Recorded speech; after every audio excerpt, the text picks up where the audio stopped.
the late President Sadat made an initiative for peace.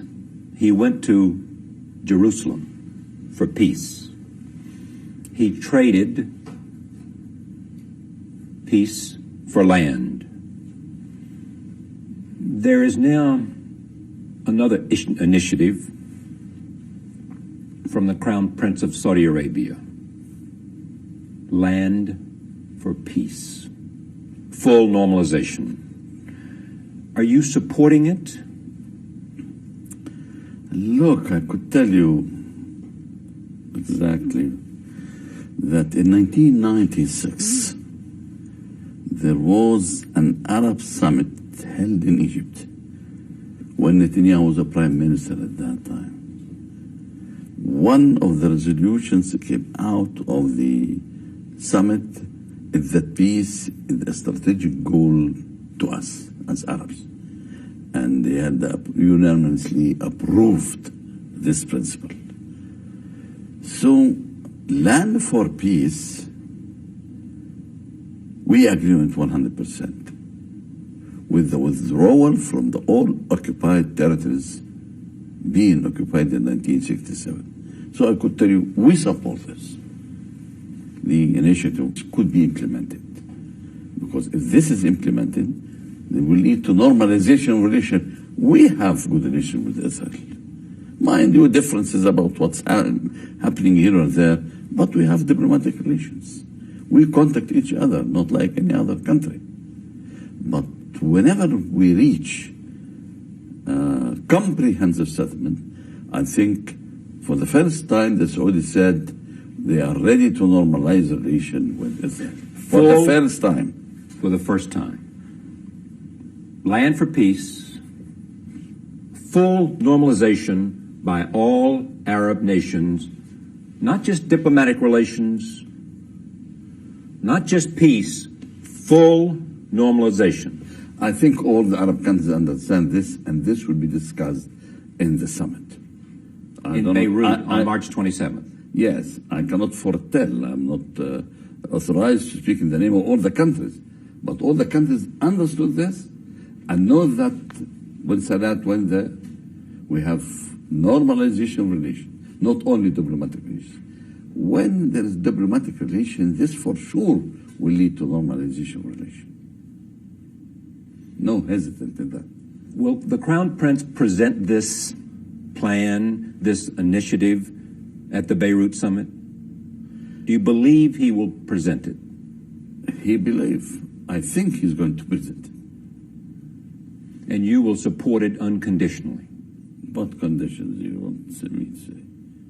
Any conditions? No conditions. These principles is very good principles if it is implemented. Land for peace. Withdrawal from the all occupied territories, then normalization of relations. The word normalization of relations means diplomatic and all kind of relations. Cultural, trade, everything that comes from normalization of relations. Do you believe Shaaron will accept it? This depends on the concept which Shaaron have in his mind. But I think it's a unique opportunity.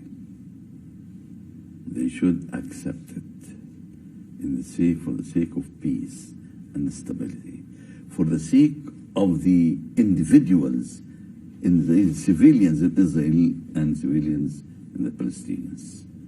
So I think the acceptance of such a proposal is very important for the welfare of the people on both sides. In the last 18 months, both sides seem to have come to a point of desperation. Violence, violence, violence.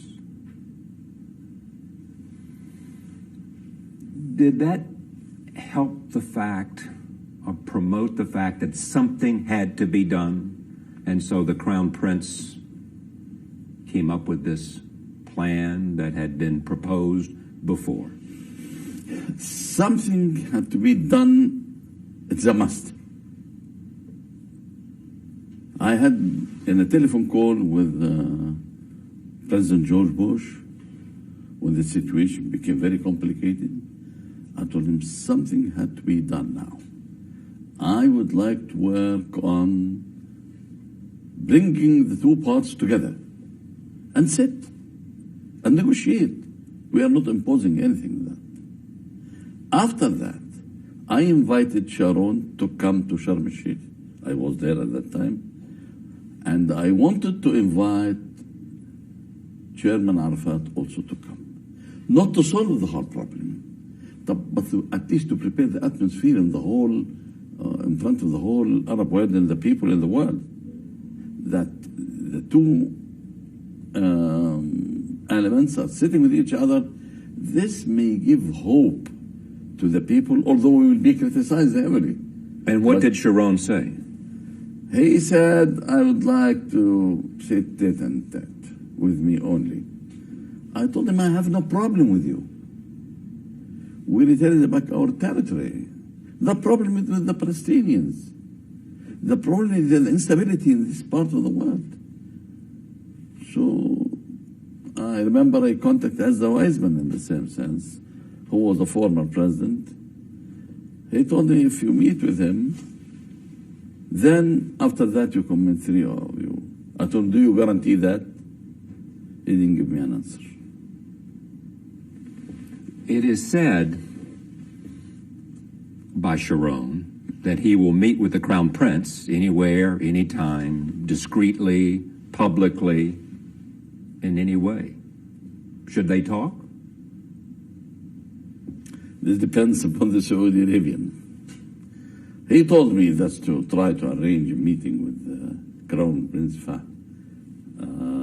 secretly in any place to understand from him the points of the initiative. When I contacted the Saudis about that, they were very informed about that. They told me it was an interview with one American journalist. And these are ideas. I have no real plan for this. Anyway, I told Sharon, look, I'm going to pass this message to the Saudis. Because I know it is difficult for the Saudis to do that now. Does your plan, your idea for peace, differ from what has been suggested by the Crown Prince? Do you have the same idea? Or is your idea different? What kind of difference you mean? Let us speak very openly. What do you mean by that? Is there a Mubarack plan that differs from the Saudi plan? I don't think I had a different plan. So what do you say to Sharon today with respect to this plan that he should, what will he take from this plan? What will the Israelis get from this plan? Because the Crown Prince has said, we want to say to the Israelis that we do not hate you, we do not want to drive you into the sea, we want to live in peace. That's what the Crown Prince is saying ought to be the message to the Israeli people. Look, to drive you on the sea or to hate you, this is something very old. We have forgotten all this slogan since a long time ago. I think I could tell Sharon, this is a golden opportunity for peace, for your people and the people of the region. This is a golden opportunity for every single citizen in Israel who is terrified to go to the supermarket, terrified to go to a hotel, terrified to have a restaurant, to go there, that he could move freely, not terrified from explosion. At the same time, telling the Palestinians, if this is accepted, don't make problems. This will give you freedom in moving for your people, give a chance for your men to work, to find income, because 65% of the Palestinian men, families, have their income is about $2. They are not living, they are living in a mess. Of course, such a situation will lead to suicide bombs every now and then. So I'm telling Sharon, I could tell Sharon, this is a golden opportunity. I think the whole world will help. Starting from the United States, we in Egypt, and most of the Arab countries will help in that direction. So it's a very important proposal. We said it several times, and the Crown Prince Abdullah assured it. And for the first time, Crown Prince Abdullah or the Saudis say we are ready for normalization relation with Israel. How important is that? You know, Saudi Arabia is a conservative country. You have the holy places there. Just to say this is a good breakthrough. It was never said before that. It could happen that there could be normalization relation with all Arab countries, and the Saudis are very conservative. They may not For that reason, the Crown Prince has unique. To give a boost, to give them a shock to the present situation so as the parts could move towards peace, especially the Israelis. Why can't Arafat stop the violence? You're asking a very important question. I don't want to accuse this or that. Violence will lead to more violence. The violence of the Israelis with tanks, with air fighter bombers, with helicopters. The violence on the other side, desperate people with suicide bombs and other things. But somebody has got to stop it. It is difficult for one body in Palestine to stop all this.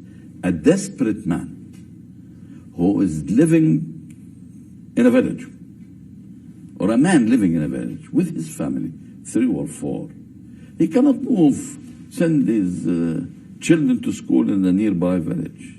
He cannot send if he has somebody sick in the hospital in the town. They have no money, no revenue to spend on that. They feel, most of them who made suicide bombs, they are desperate, completely desperate. They say, we are not worth living. We cannot feed our children, we can't clothe them, we cannot cure them. What could they do? Look what the girl is called Wafa Idris, which made a suicide bomb for the first time. It was educated in American university, highly graduated. But it reached the point that she is very desperate from what she is seeing there. When you look at what's happened, sometimes it is said that the Egyptians say one thing to the public and one thing privately to Mr. Arafat. They say to him publicly, stop the violence, reach a ceasefire, and secretly find a deal. And secretly they say, hold out, hang tough, don't agree. Who told you that? I have never heard that. I never heard that. It's been said many times. There are circles who are ready. That there is one message to the public and privately to Mr. Arafat. It may be a different message. A different message. Maybe a different message, but not on this line. What's the private message to Mr. Arafat from private you? Message, from do your Crown best Prince? to stop violence. Do your best to arrest those who create problems, so as to put an end to what's happening now. I think the last message, I gave it to him personally and through some elements. You have to arrest, whether you like it, the people who called the Minister of Tourism, so as we can find a way to make you sit together. It took him a long time to do that. Look, it is difficult to say that, because I met the Minister of Defense of Israel in Sharm el-Sheikh. I told him, if you know the place of these people, and you are controlling all the territory there, in the Palestine Israel, arrest them. Why don't arrest them? To get rid of this problem. At last, we were arrested. And I had promises that if they arrest these two people, something new will happen. They arrested. I was informed that something new, but at the end of the day, something different happened.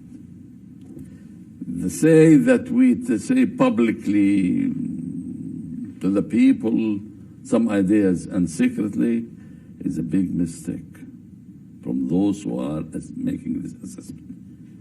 We have only one way to speak with the Palestinians. We keep pressing on the Palestinians to respond to the needs of peace. We never tell them, be tough or do this or that.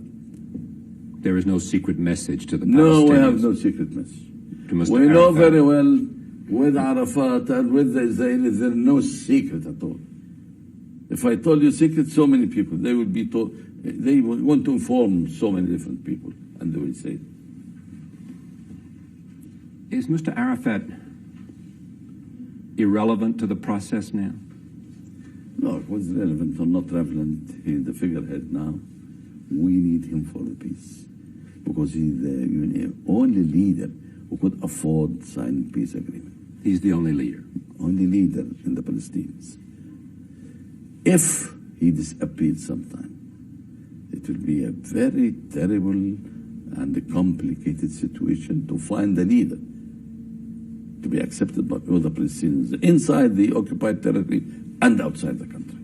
So you have to make use of this man. We have to do the maximum effort. That's why we are pressing too much on Arafat. We don't send him secret messages, those who made this assessment. Should he come to Beirut, and do you think the Israelis will allow him to come to Beirut? Look, keeping Arafat in his place, I think the Israelis are losing. Shaaron is losing. Because the public opinion is condemning them, and Arafat is winning. His popularity is increasing. A leader under arrest. Do you believe that Arafat wants to sign an agreement with the Israelis? Why not? They came Then to why Cairo. hasn't he had a great opportunity? Why hasn't he done it before? When? With Mr. Barak. I think you wouldn't have mentioned these questions. But the fact, we know it very well.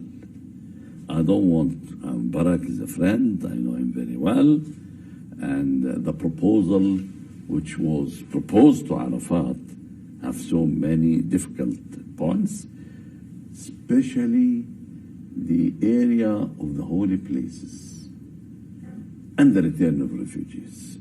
The return of refugees, I propose a solution to both sides. Which is? No, I cannot tell you about that publicly. No, I could tell you quietly. A proposal which satisfies the needs of both directions. And they accepted it. They being? Barak accepted it, and Arafat accepted it. I'm not in a position to say it on the television at all.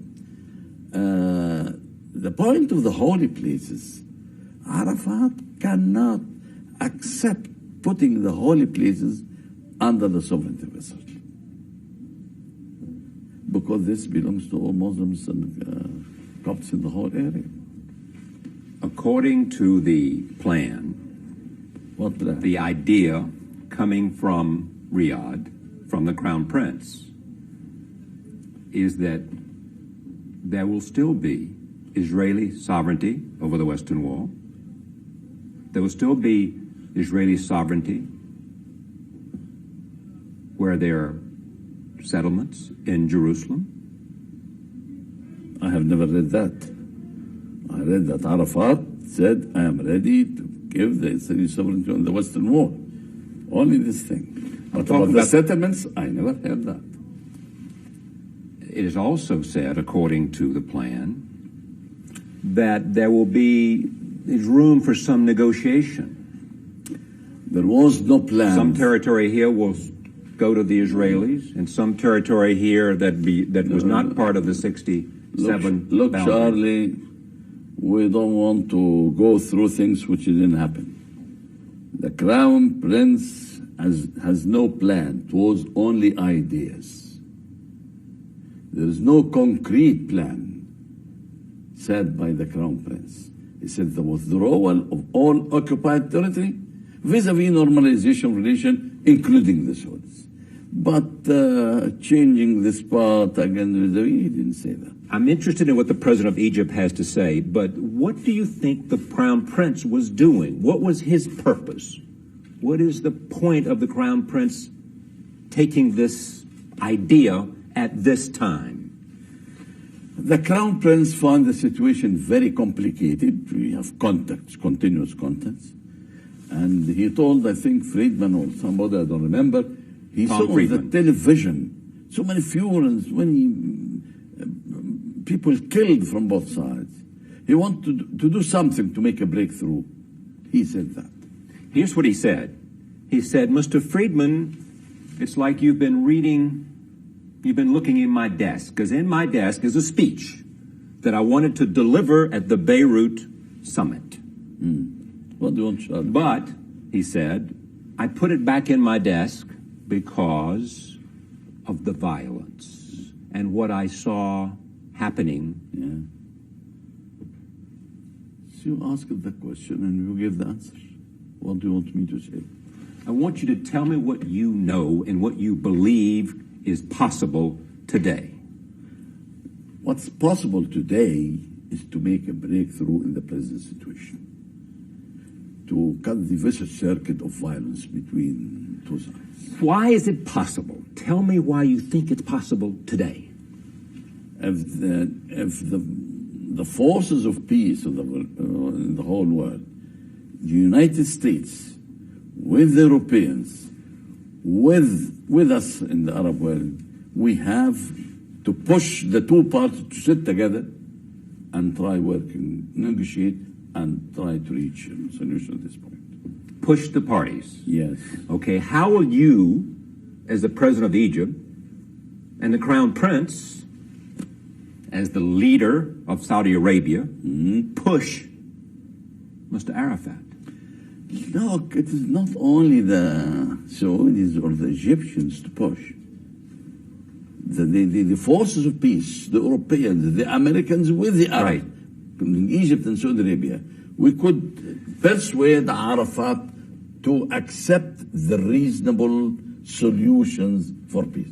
At the same time, Shaaron should work in the same direction. Do you think the Crown Prince ought to talk to Mr. Shaaron directly? I don't think that. No? I don't think that. It is his decision. The United States is now talking about extending the war against terrorism to nations,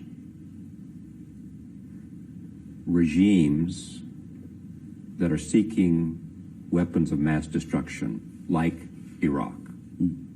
Is that a good idea? This is what you want to go through it? What do you think?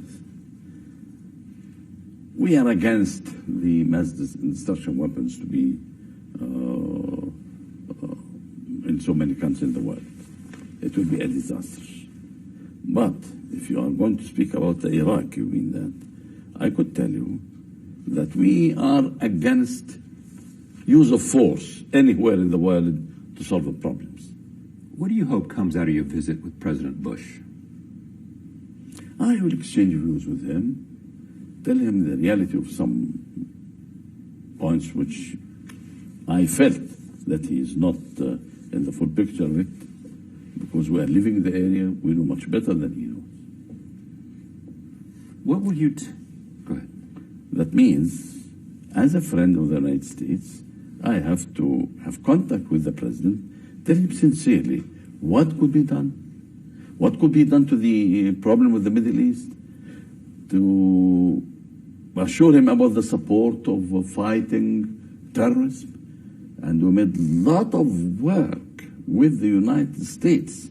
In case the media in the United States doesn't know that, a lot of work and a lot of help to the United States during its fighting against terrorism. And if he says, what is the Egyptian government doing to fight terrorism, you will say? He knows very well he doesn't need me to say something more. It's an ongoing cooperation. It didn't stop. Intelligence work from other things which I'm not in a position to say it. After some time it will be revealed. United States citizens sometimes ask, why were so many of these terrorists who engaged in the attacks from Saudi Arabia and from Egypt? What would you say to them? Look, I'm not going to speak about Saudi Arabia. They have their authority to speak about that. In every country there are some fanatics. Every country in the world, including the United States. But we were fighting terrorism since 1990. And we're asking for international conference for terrorism because it will be an international phenomenon. So many countries just heard about it all because Egypt has some problems. The fanatics or the terrorists are on the pledge of our country. Our country is much safer than many other countries in the world. We are controlling the situation very well by law, not by using emergency acts or anything like that. So some of these elements who are being put before the court fled to Afghanistan and to some other European countries and were giving asylum. But now we have this kind of people. If these people who fled and went to these countries, the countries have treated them in a way, knowing beforehand that they are terrorists, I think we wouldn't have reached what happened on the 11th of September. And I'm not sure I understand.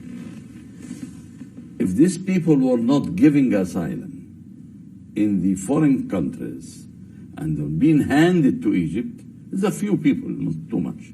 I think you wouldn't have been in much better conditions now. Tell me what you think how the people of your region today feel about the future. I had a meeting of several religious people, high, top religious people in our country, about 500 in a meeting. Not a single one asked me about what was happening in Afghanistan. All the questions were concentrated about the holy places in Jerusalem. All the questions, without exception. So I give you the indication that the people are, affected or had the sympathy because of the holy places. And I think if peace prevails, and they reach an agreement, the holy places, there will be free access as it was before. And there will be no problem between the Palestinians, the Israelis, or other countries to go to the holy place, even the Jews or anybody. But the point is now, how could we reach an agreement? And how? You tell me how. Look, how is easy, but how to implement it is the most difficult thing. I was planning to invite Shaaron and Arafat to meet together. And I sent a message to Shaaron saying that. Before that, I had contact with some Israeli former high officials to persuade him to come to do it. I told him we are not going to bring Arafat just to solve the whole problem, but to open the way and make the people feel that the two leaders are meeting will give a great hope that this problem could start on the right way to come to an end. I'm very sorry that Shaaron didn't accept that. What did he say? He said nothing. Nothing? Yes. He said, I would like meeting with you alone. I told him I have no problem with you. No problem. We are not fighting each other. We have no intention to fight each other. Although Lieberman there wanted to reoccupy Sinai again, you heard about it. But we have no problem, no real problem, except what's existing there, which is complicating the whole atmosphere in the Arab world.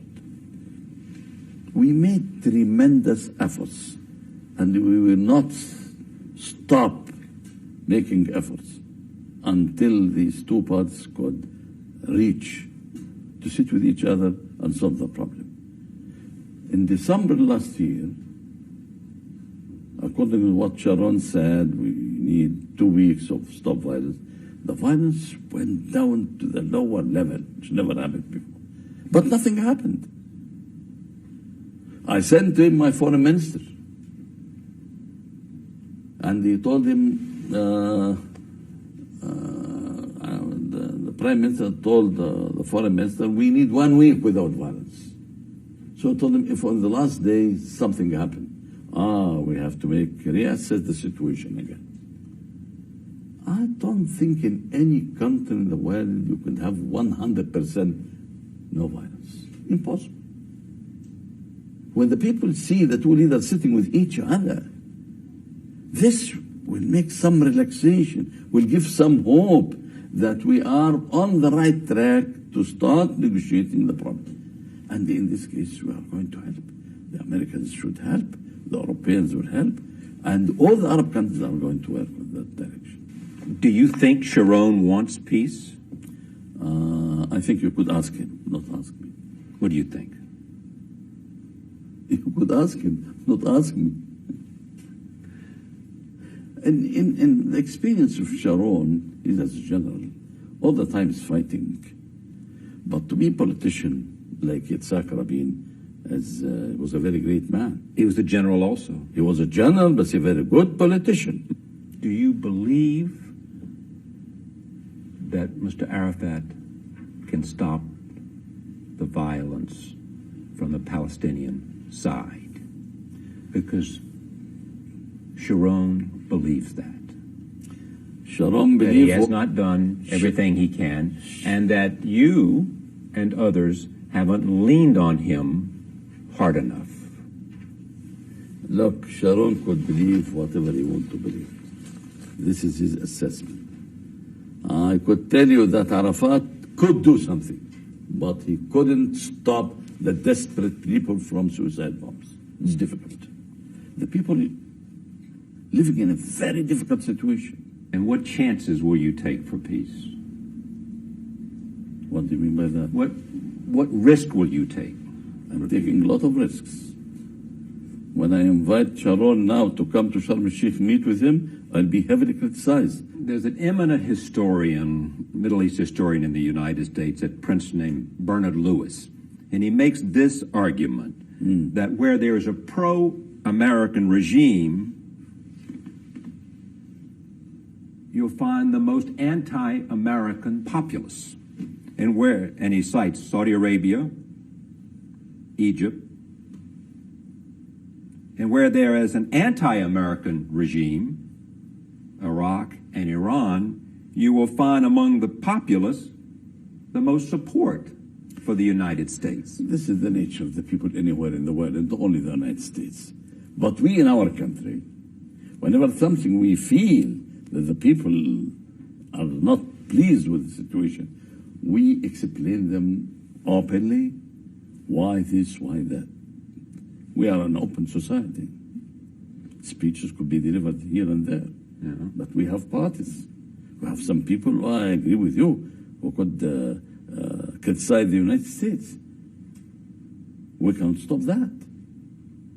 But we have to explain to them in seminars, in meetings, in public speeches. But don't compare us with other countries.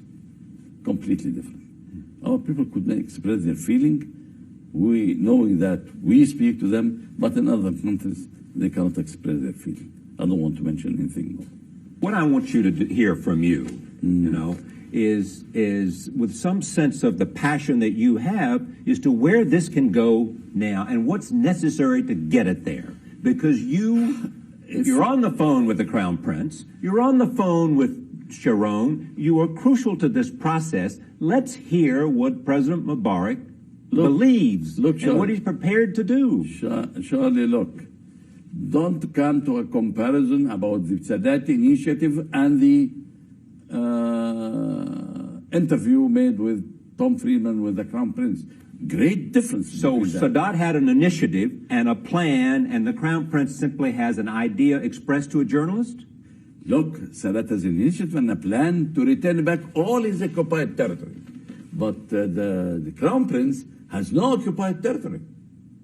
So he made an interview putting some ideas if it could be implemented for the welfare of the people in this part of the world. Great difference between this and that. That's why the Saudis said, when they asked him to go to, was asked by the Israelis to go to Jerusalem or to do something like that, he said, I'm not Sadat, I'm not Egypt. And the significance of that is what? What's the significance Of? the fact that the Saudis do not have occupied land occupied by the Israelis. They just have an idea. But the Saudis occupy, along with Egypt, a unique place in the Middle East. They're very rich as a country. We're not very rich. You. We're not very rich. But you have power and population and an army. The misuse of power is very dangerous. Yeah. They also have the two holy sites. 3, the Crown Prince is known as a strong Arab nationalist. So his word has a certain value. His idea has a certain value. So that's what's happening today. You say?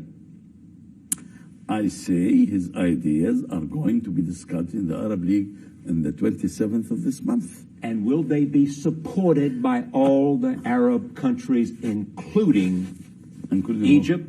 Egypt is going to support it. Syria? And we support it now. Jordan? I cannot speak in the name of Syria. And Jordan, I think they support it. Right. I cannot speak in the name of Syria or any other country. I tell you personally, we will support this because we understand and we know the impressions of is being left on the public opinion because there is no peace. Can Beirut happen if Arafat is not there? Does Arafat have to be there? Beirut, the summit is going to happen, take place whether we like it or not. We agreed that there should be annual meeting for the summit, and it is going to be held. Listen to this from the American Secretary of State. In my judgment, any country right now that has a despotic leadership, that is unrepresentative of its people, that is not putting in place market economic systems, that is rife with corruption, a lack of transparency, and no rule of law, that thinks it can achieve a position on the world stage through development of weapons of mass destruction, that will turn out to be a fool's gold. For them is a loser. What country do you mean about that? Iraq. I have spoken about Iraq before. We are against the mass destruction weapon to be existing in our part of the world. Finally. And we are, in principle, don't agree on using force to solve all problems, in principle. But at the same time, as I said to you, we are going to asking the Iraqi government to comply with the UN resolutions, accepting the inspectors and everything, to avoid much more escalation in the situation. And if they don't, this is something else. If they don't, will Egypt support the United States once again in a war against Iraq? Look, we shouldn't jump to conclusions. War against Iraq, I think the United States, as they did in the Gulf War, should have much more consultation with the countries in the region, and in this way, the war for liberating Kuwait was a success. That's why, before doing this to Iraq, I think, and I'm going to tell the president, we need much more consultation in that sense. Is there some rivalry between Saudi Arabia and Egypt for primacy in the Arab world. You want to be number one. You want to be, we're the number one country in the Middle East. We're the Egypt. We're the country. Shارlي, don't create problems. There is no rival. We are not. Saudi Arabia. Look, we are working together with Saudi Arabia and other countries. We don't look to ourselves that we are number one, number two, number three. But the Saudis have stolen the thunder from the Egyptians. They have. By this idea of this interview. You tried to bring them together. Bring what? Sharon and Arafat. You tried to bring them together to Egypt. You asked them to come to Egypt. I was bringing them together even before this initiative. And it didn't happen. It didn't happen. And then look, it didn't happen. Right. After the initiative, what happened? Tell me. After the fact that they the Crown Prince initiative, what happened? Nothing has happened. The media in the United States are making, so tough. All right, I'm very pleased. If this could reach the goal, I'll be supporting it. You will. Yes, for sure. If. And underline if. I know you do. There is no if what I'm going to support. But you underline the if. Yeah.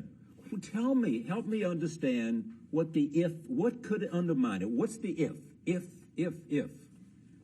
If this initiative could move the situation much more faster and could bring the two parts together, I will clap hands to the Saudis or to any initiative. Because it's good for everybody. Yes, for sure. Normalization is good for everybody. Yes, for sure. One last question, though. Yeah, it seems that you are not tired. I'm not tired. Also the same. You're not tired either. And we'll come away with something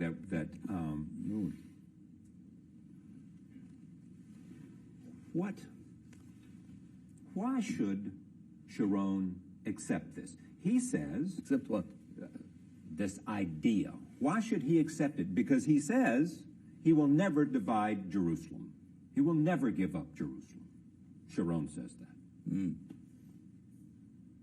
I'm afraid that saying this will not put an end to the conflict. Jerusalem, the holy place, is so sensitive to the Muslims. I am afraid, that's why Arafat couldn't take a decision on that. I'm afraid of the sequences if the holy places is kept under the sovereignty of Israel. Believe me, I'm telling you sincerely that we have to find a way out to this. What more question you have, Shارlي? Thank you.